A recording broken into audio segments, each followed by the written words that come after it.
Welcome today, folks. Joel Silverman here. It's the Montana Business Vlog from Silverman Law Office. Today we have a great guest. We've got Shalon Hastings joining us, one of Helena's finest businesswomen. She is just amazing. The things she's done here, we're just excited. Shalon, thank you for joining us. Thank you, Joel. Hey, let's get right into it. Shalon, I'm excited. most people in Helena know who you are, but this vlog goes out across the country, across the world. Tell us a little bit about yourself and kind of how you got started in the business world. Okay, so I was born and raised here in Montana, central Montana, small town, and I think I got the entrepreneurial spirit from my grandmother. She, when it wasn't the thing to do for a woman, she owned and operated a dairy while her husband, my grandfather, worked at the gypsum plant in Lewistown. And then my father also had some entrepreneurial instinct in him as well. And so when I was going to school, I would always look at businesses and be like, gosh, I could do this better, or oh my gosh, that's a great idea. When I own my own business, I'm gonna implement that aspect. And so then, I always wanted to own my own business. And so it kind of just came to fruition, and I was going to business school at U of M and got my business marketing and management degree there, and graduated a little bit late, 1999. And in that process, I'd met the owner and creator of Taco del Sol. We had a business class together, and really liked the product, really thought he was a really good business person. And so after I graduated college, I went to Seattle, lasted 8 months there at a really bad job for me. And so I came back to Montana and just happened to mention to his wife that was running the store at the time, the one, Taco del Sol at the time, that if they were to ever do anything in Helena, I wanted to be a part of it. And through that conversation, we decided that I would manage the store for 2 years while Dave, the owner, got his law degree, and Michelle, his wife, had a baby. And so I ran that store, learned it, treated it as my own. I had this goal, I wanted to own my own business, and so I was going to act like I owned that one. And I learned so much from that experience. And Dave was in law school, and so he wasn't there. I was the one in charge, and I took it very seriously, and it worked for me. I learned everything, for the most part, everything that it takes to run a good business. And so 2 years down the road, I came to Helena and opened up my Taco del Sol, which was the first franchise store. There are now 12 in Montana. It is only Montana. And then in 2013, I was a little bit bored because Taco del Sol was running smoothly, and saw a coffee shop that could potentially be a specialty market in my mind. And so I bought this coffee shop that was about to close its doors, and with the intention that I would keep the coffee shop aspect, the small coffee shop part, and then build a market around it. But the customers kind of kept me from doing that. They kept insisting that it be a coffee shop, and it became a gathering place. And so it kept that hub theme going. We've got the bike theme, and then we've got that gathering hub aspect as well. And so I just added on to that sandwiches, the salad bar, more beverages. So, yeah. Excellent. So, of course, we're here filming in the hub, which is great. I'm glad you opened this up for us, and we're excited to show people the rest of the hub. You had a business venture that kind of played out not to the best the way you wanted it. Yes. Why don't you tell us about that? Okay. So I got bored again after I got Hub open and operating really well. Probably it was 3 years later. I was thinking, I have to admit, I was driving through East Helena and saw this location that it had been an old A&W. Two tenants after the A&W had closed had made a go of various restaurant ventures in there, but they hadn't done anything to the building itself. They just kind of really tried to bootstrap it, which there's nothing wrong with that, but there was no effort to improve the facade. And so I was like, you know what? I betcha if I were to go in and do a combination of Taco del Sol and Hub Coffee and utilize this drive-through, and we'll serve coffee out the windows, and then we'll serve burritos out the window, and people can walk in, and we'll just be a great addition to East Helena. And so I'm just going to go big, and I'm going to ask for a lot of money to remodel this building. So I did lease the building. I was responsible for the build out for this venture, and paid a painter to come in and do it, whereas in the past my projects, I or myself and my family would go in and do a lot of the build out that we could do, the facade type stuff. So this time I put down a lot of money and then asked for a lot of money from the bank to make this project happen, and it looked great. It was beautiful when we opened, and it was so well received, Joel. We were overwhelmed with customers. What I neglected to even consider was the labor market that would be available in East Helena. One, it was limited, and I made myself a large operation there. And two, this particular market, for various reasons, had a hard time getting to work. These individuals wanted to work, but instances would happen where it just made it impossible for them to come to work and for then me to operate a viable business that provided a consistent product and good customer service. And it killed us. And there's these times when you think to yourself as a business person, when you've got a lot riding on the line, if how much longer can you bleed, in essence, or push the line to risk it all before you decide I've got to cut this off and move on to save the other stuff that I've got.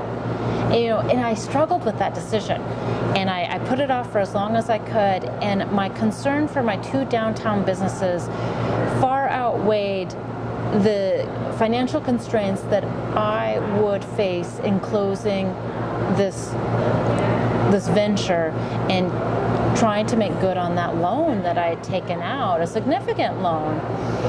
And I had to make that difficult decision, and I did.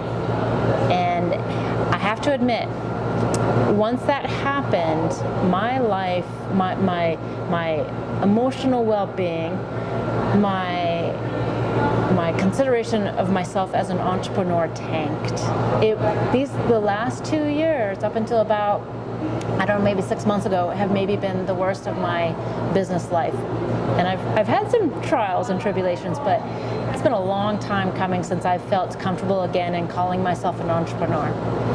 And why is that? What really do you feel was kind of the event or the moment or the collaboration of events that kind of brought you down? I think it was just a sense of failure. Just utterly, I had never gone so big and failed so big. I've had many failures here and there, and I think just that financial weight on my shoulders, the money. Mm-hmm. And that's a really good question. It's still something I still think about. So I really couldn't, and I always tell myself, things happen for a reason. There's something that I'm supposed to learn from this, and I'm still trying to figure out what that is.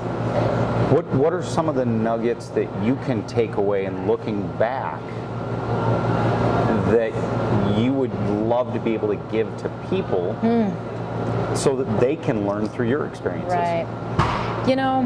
I think in reflecting upon myself, I always wonder if somebody had told me that they'd be like, oh, Shalon, I don't know, you might be should be a little bit concerned about that labor market. I might have even have said, oh, pew pew. No, I can do this. I'm very bullheaded sometimes when I shouldn't be. I'm an Aries, and that just really makes me a ram. I just ram. And so I force things. And so I don't know if I would have listened. I saw this great vision, and maybe that's it right there, is to stop and take stock and try to figure out ways to survey that market and that concern, see if there's some validity to it. I should have went and talked to other employers in East Helena. And so that was the one, of course, the glaring, at least from my take of the whole situation, the glaring aspect of the closure was the one thing I didn't consider. So, and you raise a good point, right, about talking to other businesses, not even in your business field, but other businesses, to ask, what's the marketplace like? Because right now in Montana, we have a real struggle here with labor. Yes. Right? And that's one I would not have thought of, is how can we go talk to other people and other businesses to get advice on things that could affect us, even though they may not see how their advice could help us. We see it because we still have the same business issues in a lot of what we do. Yes. Right? I'm guessing you still face labor issues even in your Taco del Sol location and the hub location in Helena. Yeah. Because our labor pool is small, we're a small town, and we've got a really low unemployment rate here. We do. And I think that when this happened at the latter part of 2016, that was really kind of the tightening and that limiting of our employee base. And at the time, I felt, thankfully, I still had success in the two downtown stores, the Downtown Helena stores, the Hub and the Taco del Sol individually, that I didn't think I was that bad off, if you will. I still had that going for me. And I think given that I had these two successes downtown, and then I had this third leg that wasn't performing very well, I could look at it from that viewpoint and be like, okay, something's off here. What is it? And is it going to change? And realizing it probably wasn't going to change. Yeah. It helped me make that decision to close. Was that a moment, or was it just a build-up? It was a build-up, probably over October, November, 2 months. Yeah, and I have to say, it was a quick go at it. I opened in March of 2016 and I closed in December of 2016, and I don't give up that easily. This time, I just could not see how it was going to turn out any differently. So, when you first started in with Taco del Sol, you had financial struggles, like most people do starting up a business. Why don't you tell us how you kind of bootstrap things and how you got the Taco del Sol off the ground? Yeah. So, in college, I racked up some credit card debt, going out, having a good time, buying some shoes, the necessities. And so, when it was time to write the business plan and the financials, oh my gosh, I was so scared to go talk to a bank. I didn't know what to expect. And so I did, admittedly, I did ask my dad if he would be willing to cover, or at least loan me the down payment for the loan. And thankfully, my parents were in a position that they could do that. Now, fortunately, the cost to start a Taco del Sol is a lot less than a full-service restaurant. We're a quick casual establishment, and so we don't need quite the infrastructure that a large restaurant needs. And so that was helpful. So a lower loan to request, and thus then a lower percentage down. I also Joel, I lucked out in that there was a company in Missoula at the time, and I don't think it's in operation anymore, but this company, for a percentage of the loan request, would shop banks for you. You only had to present to them, You give them the business plan, and then they would determine, oh yeah, we think this is viable. We will go to these particular banks that we think would be interested in this loan, and we'll come back to you and let you know which one takes the bait. Well, I, kind of looked out at the time. The gal that was to do my plan lost my plan, if you will, on her desk, and had a bigger project come up. So when I called, 2 weeks later to find out what the status was, oh my gosh, Shalon, I am so sorry. There's one bank I'm going to take this to. It's on us. We're going to get this for you. You don't owe us anything. It was like, but that was amazing business practice, but it sure helped me, get a leg up, and it just made it really easy, if you will. And so then when I got to town, I happened to find a location that had a lot of build out already in place, a kitchen. It was an old bar, so the kitchen was where it should be, if you will, and there was counter area. And then my parents, they helped me, and my grandparents. I remember my grandparents coming over and helping me do some painting, and they wanted to be a part of this. And once again, that hard work ethic. I spent every single day at this space before we opened, either working on an equipment plan, ordering, directing the build out. And my dad was there building tabletops for me. We tiled the order counter together. Worst job ever. I hate tiling. I will never do it ever again. And what's nice is my dad is very particular, and so it came out really nice. And my mom helped with the painting and cleaning. It was an awesome project for us to all work on. And, and they've helped me here at Hub. We painted this blue wall. Since then, I've tried to not ask them of that, because it is arduous. And, So what are some of your greatest challenges in business, whether it's business, your personal life in business, financial?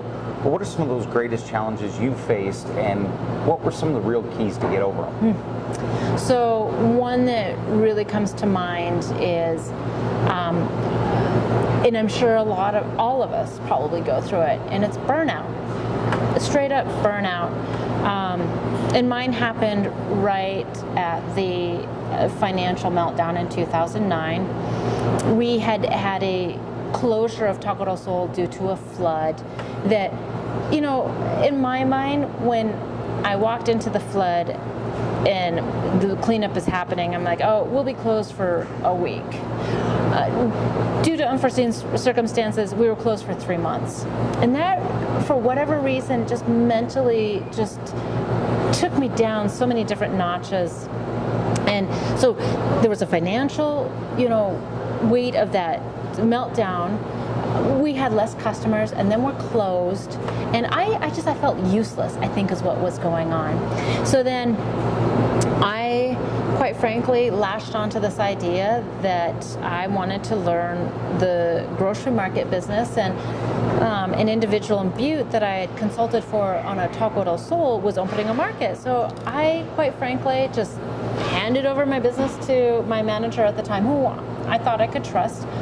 Left town, had no interest in looking at my own business, and because of that, I did allow for it to be embezzled. Now, she had a part in embezzling this, the manager, embezzling my business, but I wasn't paying attention. And so it's on me that it happened. It at least allowed it to go on as long as it did. It was significant, and I distinctly remember the phone call from the bank telling me, do you know that you're overdrawn? And I'd never been overdrawn on my business account. And so that was a wake-up call. So now I race back to Helena, just frantically, have to ditch everything in Butte. Luckily, I did have insurance coverage on that loss. And ironically, Joel, the next 8 months were reinvigorating. I walked into a struggling business because, in addition to the manager embezzling me, she had hired some really interesting characters, and I heard some awful stories about what was going on at my store, drug dealing, maybe a little bit of prostitution. Who knows? But I wasn't here, so I couldn't tell you yes or no. I take this thing, I turn it around, and happen to see that there's a location across the sidewalk that's available. And it's above ground, it's beautiful. Our original location is down in a daylight basement. So I'm like, oh my gosh, do I do this? Kind of that, oh, what happens? What if I just move across the sidewalk and I have to take on another loan for that build out? But I finally convinced myself to do that, and game changer. The business just 100% increase in business in July, which is our biggest month of the year. And nicer space to work in, more daylight, just easier access for our customers. It just turned my life around. And and so then that gave me the confidence to then buy Hub, and those first few months, oh my gosh, I kept asking myself, what did I do to myself? Because I had it good, but I was bored, and so I was looking for that next challenge. And so So if somebody was looking to, say, step away from their business to take on another business venture, what are some things that they could do to prevent your scenario from happening? Still manage the money. That would be my number one takeaway from that. You've got to have that separation. And since then, I have definitely maintained that. I'm the only one that gets into the safe. And still pay attention to the books. I mean, that's, oh my gosh, I'm so embarrassed sometimes when I think about how not attentive I was. But so be it. I learned. So you mentioned about allowing employees or your team to buy into the system, right? What about the culture in your system? You're clearly a very emotional person, yes. right? Yeah. So what kind of culture are you trying to create, and how do you actively go about creating that? The one thing that I have insisted from day one is respect. I want my staff to respect their coworkers and to respect the fact that we all come from different backgrounds. We've all got really unique personalities. And quite frankly, sometimes, two individuals will have a really hard time working together. But as long as there is, consideration for others, of our coworkers, I really think that goes a long ways. Because, so my little spiel to my staff are, okay, 1, respect each other. 2, respect me and what I'm trying to do for you guys in a regular paycheck, a nice and working environment, but you are also going to get respect from me. I will strive to make sure that you are paid on the day that I said that you will be paid on, and that scheduling will be done in a particular way, that there is no question as to when you are to show up for shift. There's no changing of that schedule when it's posted unless we have talked to you. So that respect, it carries across the counter. And then ideally, my staff are able to be themselves. Each of my employees has a personality that if they are free to be themselves, they're more easily able to help the customer and provide a unique experience. It's not all robotic. Hi, what can I get for you? How are you using technology, social media to drive your businesses? Yeah.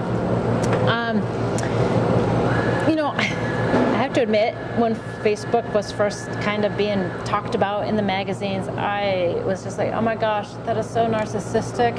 Who would want to read or even put content on a profile? I didn't get it. And of course, I've changed my tune. It's such an easy way to market. And I've tried radio, I've tried newspaper, I've tried television, and then there's Facebook. And quite frankly, it's so easy. You can do it from your phone.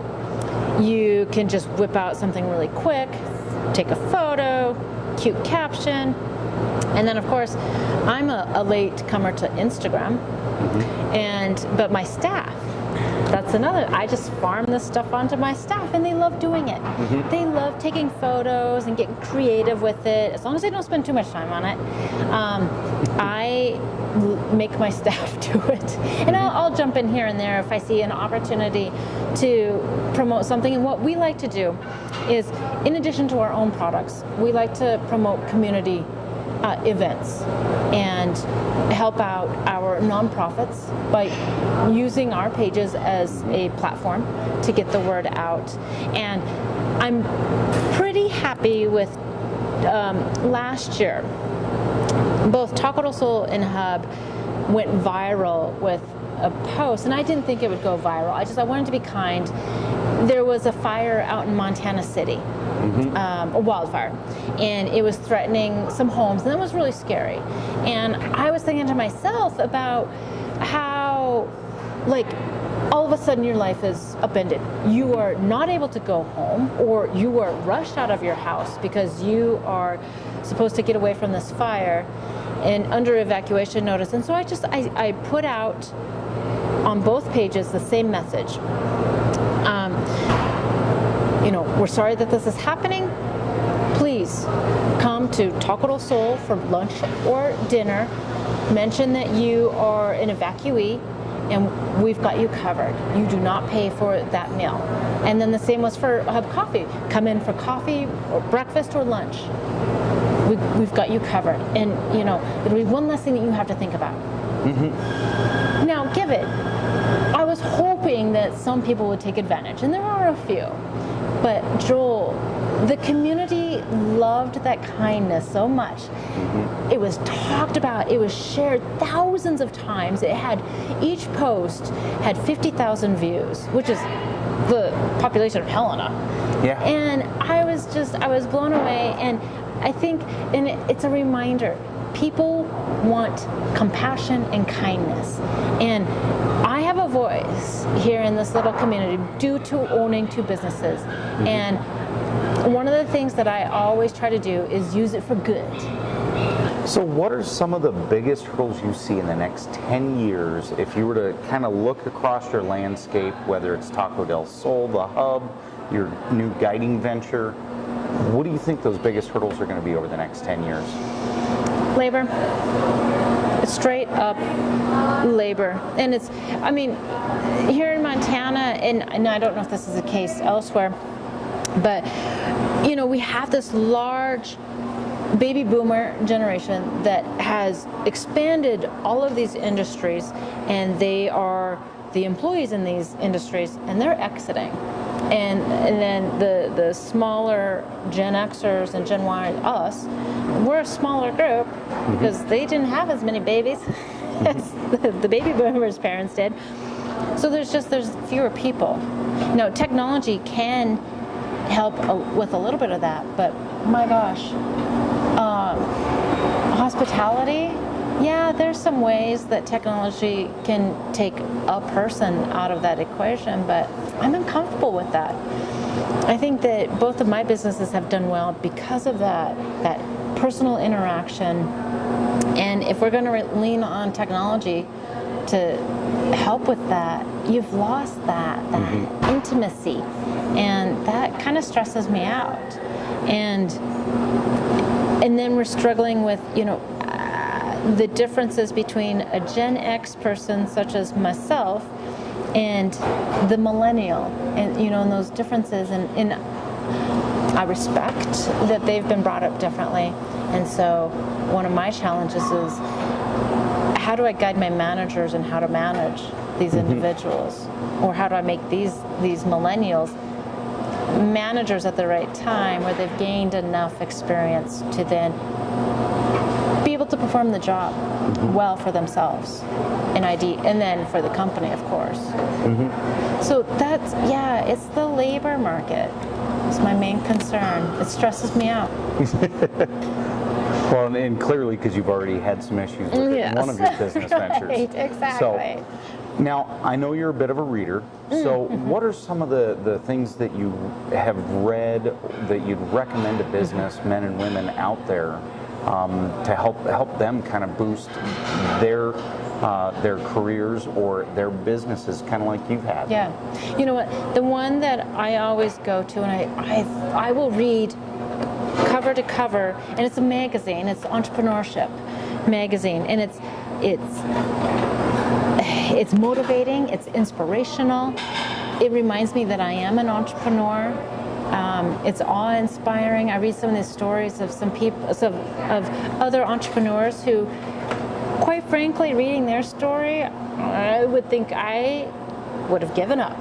And they just kept at it and just continued on. And that reminds me, I kind of have it easy sometimes compared to others. Even with the trials and tribulations. Yeah. That, and then I subscribe to Harvard Business Review. It's a daily, it's an email that I get every morning. It must come in at about 2:45 a.m. every morning on my email. And it's a snippet. It's a one paragraph, and it covers everything: a personal life, a manager's situation, an employee situation. And it's really, it's short, it's simple, it's to the point, it's memorable. Those are the two. I like it quick. Excellent. Well, Shalon, I want to thank you so much for all your time today. And do you have any last parting words for business people, for people struggling with doubting themselves on issues or business? The one thing that I have learned, and it's something that I say out loud when I'm asked to speak at functions and whatnot, say yes. And I, some people might not say that I benefit from not having a family or a husband, but business-wise, I do benefit from being single in that I have a lot of time that I can devote to my businesses. And maybe that's not healthy, but I love it so much that, so be it. Say yes. So I would accept invitations to parties. I would accept invitations to breakfast by professional peers. I would accept invitations to speak at a luncheon for just even 5 minutes. All of that time that I put forth comes back to me. Mm-hmm. And I gain so much, and it might not come back immediately. 5 years later, somebody will reach out to me, hey Shalon, I caught that time that you spoke at that luncheon, and you probably don't even remember, but you said something that caught my attention, and now I'm doing this, and I would love to work with you. And just being open and saying yes. Now, don't overextend yourself. There's that caveat. Well, excellent, Shalon. I really appreciate your time today. I know you're a busy woman, and I'm sure you're just dying to get out on the river. So it's a beautiful fall day here in Helena. So, everybody, thank you so much for joining us. Shalon Hastings for opening up Hub Coffee. Stop by Taco del Sol. They've got great stuff down here. All of downtown Helena. If you get a chance, please come down to the Walking Mall. Shalon has been instrumental in helping getting downtown Helena revitalized. We can't wait to see what you do on the river. And the Last Chance Fly Gals, look them up on Facebook, ladies, if you are looking for a way to get outside and a great, comfortable group. I know my wife is part of it, so please get out there. Again, Joel Silverman and Silverman Law Office bringing you the Montana Business Vlog. So please join us for our next episode, and we're going to continue having fun bringing new ideas with people like Shalon and so many others out there. So thank you. Have a great day.